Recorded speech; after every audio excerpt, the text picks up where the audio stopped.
વિશ્વકર્મા ફાઉન્ડેશને જાહેરાત કરી પ્રોત્સાહનની. આવો સાંભળી લઈએ જાહેરાત છે શું. કે સમાજમાં સભ્ય સંખ્યા ઘટી રહી છે અને દંપતીઓ એક બાળકથી આગળ વધતા નથી, પોતાના કેરિયર અનુલક્ષીને કે મોસક અનુલક્ષીને કે ખર્ચને અનુલક્ષીને. તો એ બાબતમાં આ સંગઠન, અમારું ફાઉન્ડેશન એ લોકોને મોટિવેટ કરે છે અને પોતે દ્વિતીય સંતાન લાવે તો પહેલા બાળકને પણ સુરક્ષા પૂરી પડે અને માતા પિતાને પણ સુરક્ષા પૂરી પડે ભવિષ્યમાં.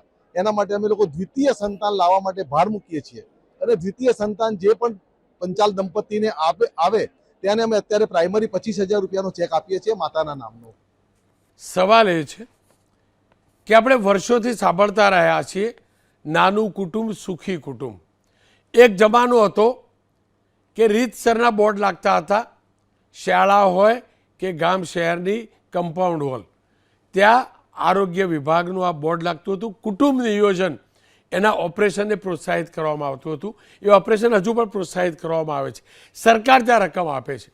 તો કારણ શું છે કે આ સમાજ જો સંતાન વધુ કોઈ પણ દંપતી જન્મ આપે તો એને પ્રોત્સાહિત કરવા માગે છે. અને આ કેટલું યોગ્ય છે, કેટલું અયોગ્ય છે, કેટલું જરૂરી છે, કેટલું શક્ય છે,